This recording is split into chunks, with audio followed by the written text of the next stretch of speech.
Thanks for tuning in to another episode of MotoUSA TV.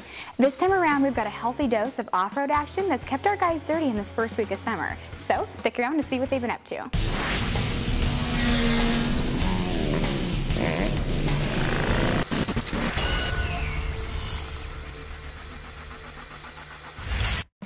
Welcome back. Our Project ATV has reached the end and it's turned into quite the dune explorer. Yamaha's Raptor 700R is one of the most popular machines for dune enthusiasts, and for good reason. The stock motor churns out plenty of power and the straight axle rear end loves swallowing its way across the sand. The guys at DTR Racing installed the modifications for their Stage 1 build, and we've been taking it to the Oregon coast ever since for evaluation. The project includes a full system Sparks exhaust, Power Commander tuning system, cold air intake, airbox mods, and a set of Fox float shocks. Watch the video and full review ending soon. Women's motocross is on the rise and the biggest stars are under factory tents.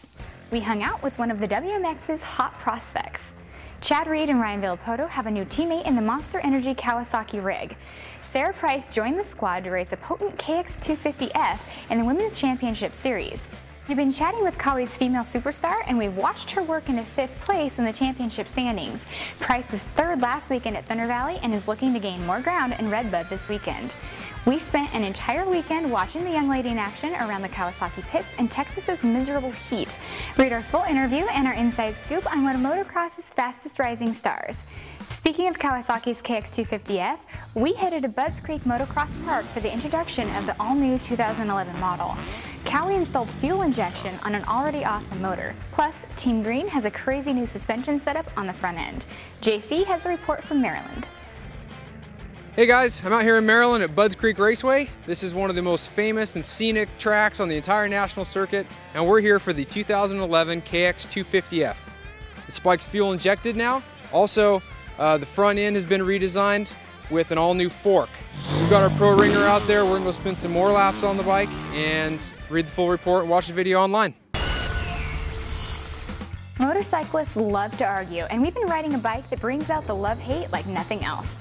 Honda's VFR1200F defies traditional boundaries to begin with, but add a dual clutch transmission and the confusion only grows.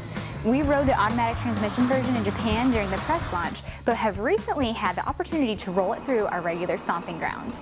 The automated manual transmission allows riders to choose full auto or push button shifting to propel the V4 motorcycle down the road. Read the review to find out what we thought after getting the Radical Honda on our home turf. Ryan Dungey extended his win streak to 4 with the overall victory at Thunder Valley. Christoph Purcell finally had a perfect day in the 250 class and swept his way 50 additional points. This weekend it's back to the East Coast for round 6 at Redbud. Jessica Patterson remains undefeated in women's motocross with another 1-1 sweep in Colorado. Ashley Feilich was 2nd, and the Honda rider trails by 26 points as the series hits the halfway mark in Michigan this weekend.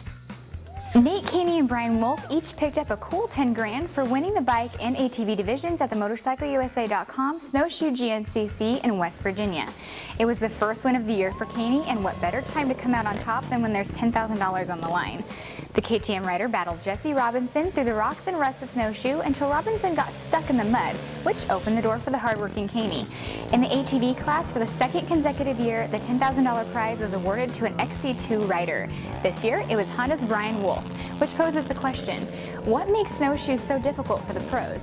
GNCC starts a 2-month summer break and will return September 11th at Unadilla. In flat track, Henry Wiles notched the victory for Harley-Davidson in the Lima half-mile twins competition with Brad Baker topping the pro singles podium on his Honda. On the road racing circuits, Jorge Lorenzo extended his MotoGP dominance at the Assen TT, with the Fiat Yamaha rider taking win number 4 out of 6 rounds. The Spaniard was joined on the podium by Danny Pedrosa and Casey Stoner, with American Ben Spies a very solid 4th.